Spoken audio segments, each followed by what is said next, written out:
Hey, welcome to the channel. My name's Marion. I'm a physiotherapist, passionate advocate for holistic back pain rehab. You'll find on this channel tips about movement, tips about mindset, tips about emotional intelligence. And my true belief is that if you're trying to heal your back pain by purely treating the sore bits, then you're not really going to get where you need to get in a very fast time. And in fact, I think unless you treat the whole system, you may get through this little back pain hiccup, but the pain's going to resurface somewhere, either your neck, your shoulder. You'll be chasing it for a while. So this back pain, I believe, is a great opportunity for you to get to know how you think, how you feel, and how you move. And today we're talking about movement, and today we're talking about what I believe is one of the most powerful movement concepts I've ever discovered. And I'll talk you through it, but then I want you to feel it in your own body, because if you feel it, you'll get it. So finding center is basically a movement that connects our feet to our pelvis. Our feet are our base of support. Our pelvis has a huge capacity to move over its base of support, depending on what the base of support's doing. If you place your feet wide, it actually limits how far your pelvis can move. If you place your feet narrow, your pelvis can actually move a fair bit, but sometimes too much and you fall over. Finding our feet in the optimal place that allows our pelvis to experience maximum motion is important for your back, because it means then your back and your spine, which sits on top of your pelvis, if the pelvis is moving, the spine doesn't have to twist, kink, reach, bend, stretch, and do as much as it can do, which creates a powerful way to keep moving whilst you're in pain. Also helps you learn your own pain positions of stress and where to move away from those positions of stress. It helps you understand your pain and your movement triggers on a whole new level, which is very empowering. Once you know, you can know not to go there. Well, if you don't know, you'll probably be perpetually tweaking your back without any awareness of what you're doing. And that's why on so many levels, I think this little movement drill is very powerful. Ideally, you do it barefoot. In fact, doing it barefoot is really important. We're trying to teach our brain where it is in space. And most of you will think that your pelvis is sitting beautifully on top of your 2 feet. What you'll come to know in reality is that that's rarely the case. Most of us, particularly those of us in pain in our backs and hips and knees, are off center, meaning our pelvis is not sitting directly on top of our feet. It could be slightly off to one side. It could be slightly twisted on our feet. It could be too far forward, too far back. Ideally, we want to feel that when our pelvis is sitting on its base of support, all parts of our feet are loaded evenly. We definitely want to notice that my right foot and my left foot are taking 50% of my body weight each. That's just a no-brainer. You have 2 feet, let's load them evenly, as Gary Ward from Anatomy and Motion would say, quite intelligently. 2 feet, ideally 50-50 body weight between each one. And I have patients black and blue say, yeah, I'm doing that. It's like I'm looking at them and they're not. But their brain has convinced them that they are, because our feet feed the information and our feet adapt to pressure. Over time, they adapt to being off center and then telling the brain that that's where it is. And so part of our mission is to retrain this concept of finding center. Part 1, notice that you're not in center. Part 2, explore the opposite of what load dynamics you're not currently experiencing. I would say part 3, be curious about how you've come to be in that position of load. Was it a sprained ankle? Was it a surgical scar? Is it a really worn out knee joint? there's so many different reasons. Is it a emotional fascial gripping from a childhood injury that's got so much anger and guilt and shame in it that once it releases, your body naturally restores balance? It's different for everyone. But we don't necessarily have to know, but we can become aware about how this may be perpetuating our back pain, particularly if your pain is on one side. Unilateral back pain is almost your body saying there's too much load here. There's either too much or not enough. It's almost a guaranteed feedback from your body that you're not loading evenly. So let's have a play. I'm going to do this drill standing on my knees, not my feet, just so that I can fit the pelvis and and the feet, pelvis and knees in the video and coach you through. But ideally, I would like you to stand on your feet. In fact, let's start there. We'll go from there. So standing on your feet, I want you to take notice of a few things. When you stand on your feet, where do you put them? Are you a bit like this? In which case, the center of my hips is falling inside my feet. Or am I in a yogi style like this? In which case, the center of my hips is falling outside my feet. Or do I actually place my 2 feet in a position where the center of my knees, hips lands right through the center of my foot? That would be ideal. It's not ideal if it hurts, but if it's comfortable, even that adjustment of foot position may feel very weird to you. We'll talk about that in another video. Also take a note of whether you've got a bit of this going on, whether you have a bit of this going on, whether you have one of these and one of these. It all matters for this exercise. So if we can, let's try and just start from a semi-neutral alignment of our feet. Place them under your hips, point them forward. If that's very foreign for you, you will already notice some things going on around your hips. You'll feel tension, it'll feel weird. It may already have had an influence on your back pain. It may have escalated it, de-escalated it. If it's escalated it, I invite you to come back to what was comfortable. Do the exercise from what's comfortable. Do not invoke pain by adjusting these feet. Do the drill where you feel most comfortable. But if this is comfortable, let's start here. So you're going to stand and you're going to close your eyes and you're just going to feel into your feet. I'm going to do this exercise right now. I'm kneeling on my knees. So I'm feeling into my knees. But I want you to feel into the soles of your feet. If you close your eyes, you'll feel a lot more. So close them. We don't want to be relying on visual feedback. We want to feel the information we can feel in our feet. Now, some of you won't feel much because you're disconnected from your feet for various reasons. Some of you will feel a lot. But think about these sorts of things. Where do you feel, if you were standing in soft sand right now at the beach, which footprint would be deeper?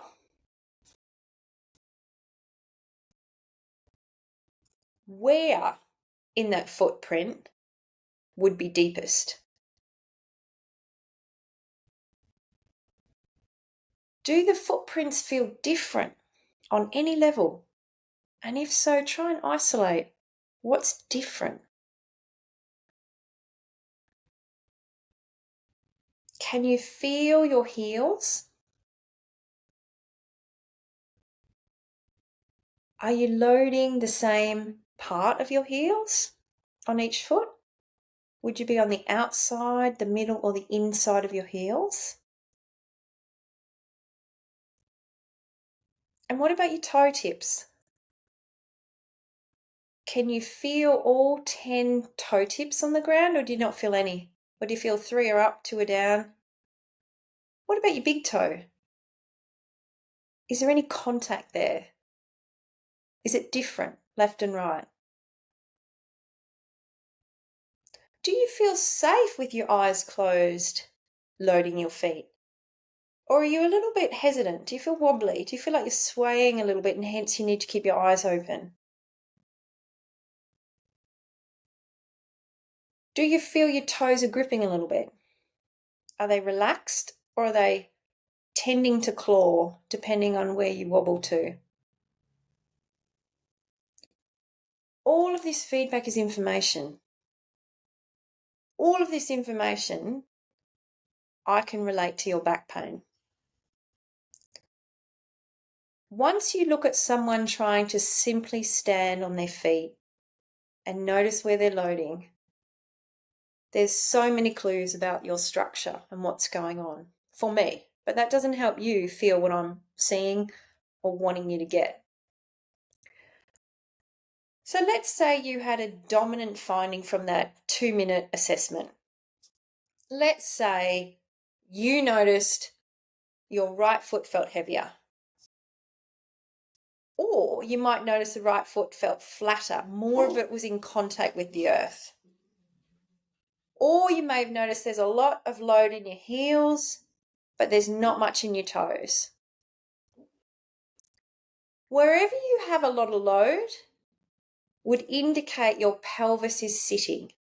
So if I have a lot of load in my heels, it would indicate that my pelvis is back loading my heels. If I have a lot of clenching in my toes, it may indicate I'm very far forward. If I have a lot of load on the right foot, it may indicate that my pelvis has shifted to the right. If it's left, it could be left. If I feel a lot of weight in one heel and one forefoot, I might be rotated. So there's clues that we're gathering by feeling our feet. Now here's the bit I want you to get.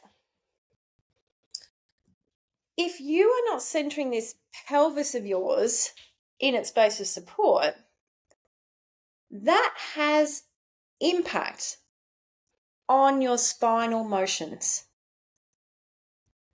If I'm off to one side and I try and reach to that side, I'm already compressed. So it's not going to take much to really aggravate my facet joints. What I'm going to notice though is that I have all the movement in the world on the other side. But when I try and go this side, I'm jamming. If I have a rotated pelvis that's facing to the right and I try and turn right, it's going to feel easy because I'm halfway there. Oh, look, can turn all the way to the right, feels great. If I try and turn left, tweak, ow, hurts. Not aligned, not optimal movement, all because the pelvis wasn't centered in the first place. Does that make sense? So a lovely first exercise is to start to do explorations of finding center.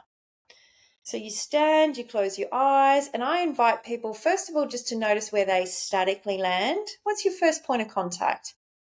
Is it always the same or is it different? If it's always the same, you could imply it's a bit of a fixed habit. It's been there a long time. If today is different to tomorrow, it could imply you have a very elastic system that's very responsive to the last few postures that you did and that you have a system that's perpetually all over the place. Not bad, but it would imply super hypermobile perhaps. Information gathering.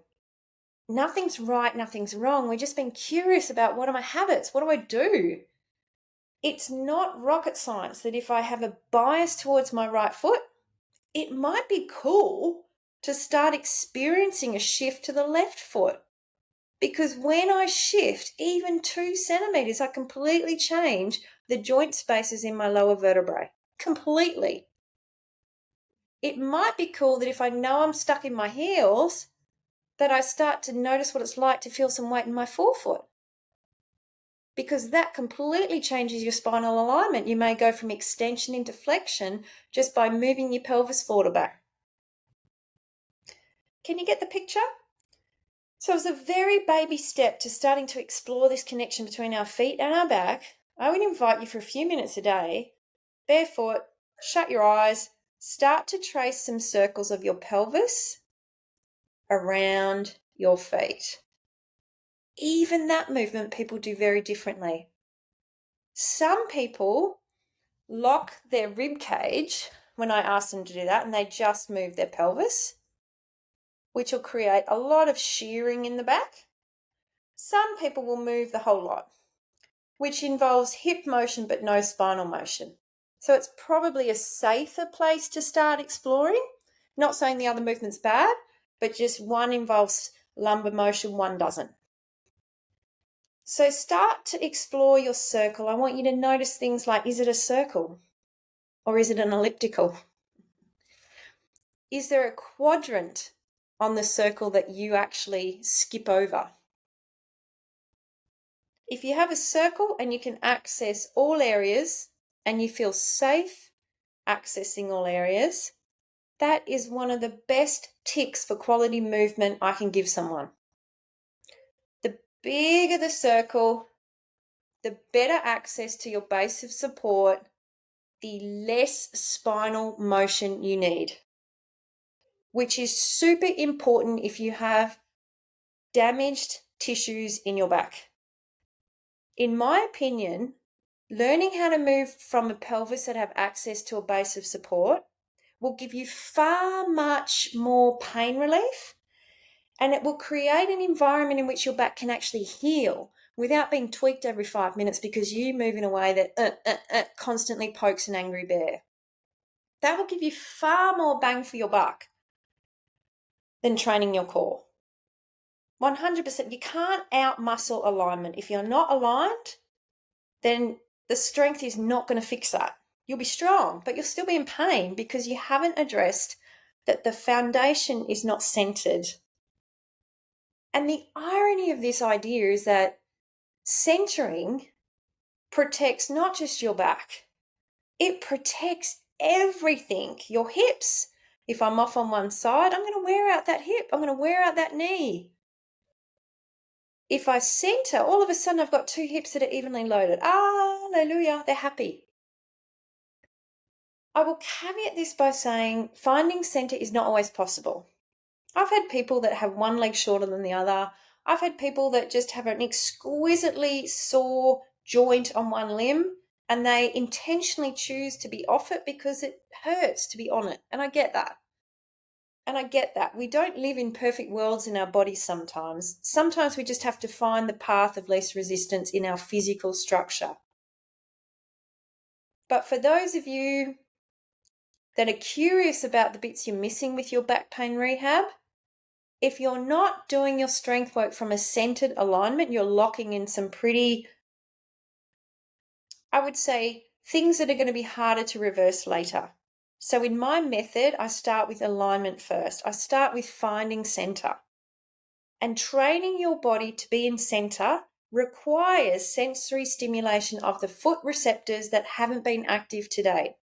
You need to wake them up. You need to make them realize that some are working too hard, some aren't. It's not about your eyes. It's about the soles of your feet. And hence why the barefoot idea is super powerful. Those receptors are trained best when all of the receptor types are stimulated. The thermal receptors do well with hot or cold surfaces. The mechanoreceptors need uneven surfaces, possibly different textures, soft, smooth, rough.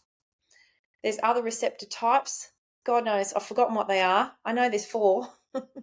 I just know we want hot, cold, rough, smooth, uneven, and even.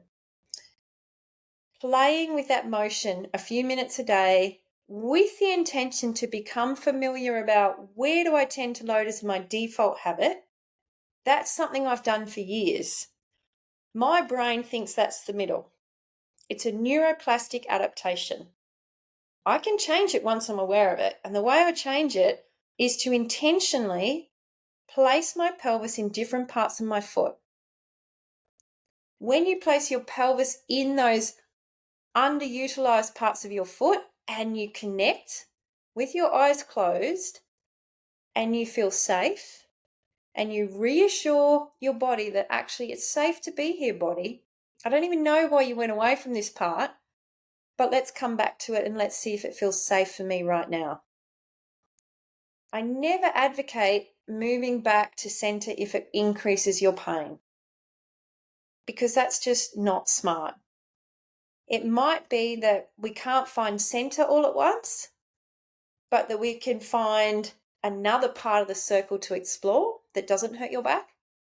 Or it might be that instead of being so far shifted, we creep and then we rebound. We creep and then we rebound. You must remember, when you change your default load patterns, it's a whole new stimulus for everything in your body. Every joint, every muscle, every fascial connection will be stimulated. And so if you have a body that's been off center and you say, right, body, this is where you're going to be from now on, that's an awful lot of force redirection, which is ultimately what we want. But the pace at which you do it has got to be dictated by the internal feedback you get from your body. And it doesn't have to be all done tomorrow. It could be done in 30 days, 60 days. It's a bit like we're just trying to move back to the center at a pace and a rate that feels safe for your nervous system. And you'll know if it's safe because it will feel fine. You'll notice in center, when you go to do your normal movements, everything feels different. A further exercise, I've probably given you too much, but here's another thing to try. Let's say bending for you hurts. What you might play with, do your bend, do your forward bend and notice what it does. And then go, I might move to center and try that bend again and see if anything's different. See if you can pick up any subtle changes. Make sure you actually stay in center as you go down. Most people think they are, but then they start moving, they go back towards their default. So be curious, can I hold these even foot pressures and do that movement again, and does it feel different? And then be like really crazy and go completely to the other side of your base of support and do the movement from there and see what you notice. When you move and listen to the feedback, it's like your body's guiding you as to where it feels safest moving from. And that is unique to everybody. It's unique to whatever's going on for you in your vertebral structure. And I do not prescribe exercises because I cannot possibly assume that the person I'm prescribing for is in center. In fact, 90% of the time they're not. 90% of the time they're off, they've got some rib cage collapse, they've got some rotation going on. And so I can say, do sit-ups or do plank or that for their body and their unique structure could really aggravate certain parts. Most exercise prescription is based on the fact that you're in center to start with, and that is a big, big assumption. 100% it's a big assumption. So hence why I feel it's a little bit unsafe, hence why I feel sort your alignment out first. It's a mental, conscious, mind-body connection, safety exercise or drill. It's not a sweat and grind and intense workout. That all comes once you're aligned. But to try and put that stuff on a poorly aligned structure is asking for trouble. Again, just my opinions. But I think my opinions are worthy. I've been doing it for so long. I've studied so many different sciences. I've seen it in action. You learn on the job when you try and do things that you're taught and they're not working. You pivot, you experiment, you play, you find what works. And over this duration, I've come back to some simple self-rules about what I see working, what systems work. And finding center is one of those drills that I just think is priceless. So please have a play. If you have questions, drop them below and I'll endeavour to respond. And I wish you all the well on this journey. It starts with something simple like this drill. So please have a go and let me know how you get on.